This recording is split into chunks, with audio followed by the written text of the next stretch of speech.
Hi everyone, my name is Justin Swadling and I'm here at Dorks Music to give you some tips and playing ideas on how to start improvising. Earlier on in this mini-series we've already covered limiting your note choice, leaving space, using one fixed scale choice. But in this video we're going to talk about how to use vocab. Many educators talk about taking segments from your favourite players, their different ideas, and integrating them into your playing as well, so that you really start to get a grip on jazz language. So we're going to have a little look at how to use vocabulary in your practice now.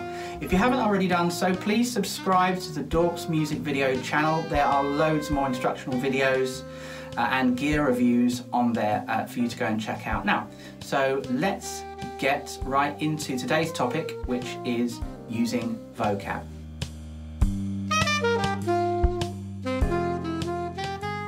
So, using vocabulary.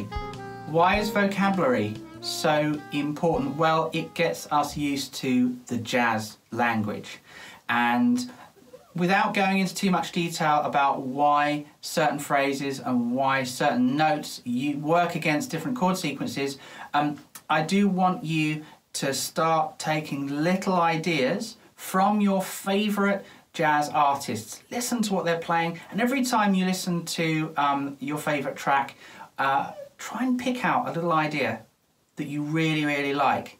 Learn it, transcribe it on your instrument, and then try and put it into a solo. That's the bridging that people tend to miss out on. They will transcribe a solo, but they won't actually take a little idea, a little fragment from that they can play over and over again and place it into a solo. And that's how you bridge the gap between learning the solo of, say, a famous saxophone player and then actually getting that to come out when you're playing it. That's the difficult bit, to get it to actually happen when you're in that moment of improvising. Otherwise, they're two separate things. So I'm going to take a quote now that I really like. This is a Dexter Gordon quote. It's from a tune called Cheesecake. I would definitely recommend you go and check it out if you haven't already heard it. It is a fantastic piece of music and a great solo. I really like this phrase.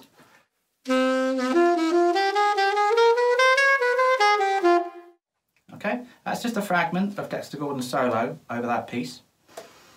And I'm going to place it over bars 5 and 6 of our sequence. You should have received an MP3 backing track that comes along with this series, and I'm going to put this in amongst my solo. So I'm going to do other soloing for the rest of the sequence, but just in bars 5 and 6, I'm going to play that phrase. Okay, here we go.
Okay, so I'm sure you heard me putting that quote into bars 5 and 6, and it acts as a springboard as well. So on both times I played that phrase, but then I continued to work with it afterwards. So it gave me a starting point to start my next phrase and to go somewhere else with it after that. I hope you find that helpful, how to take your favourite jazz records and start to make the link between what you're doing on the instrument and what you're hearing your favourite artists doing on their records. The next time we're going to be talking about working with one fixed scale choice, so I'll hope you'll be back to join me then.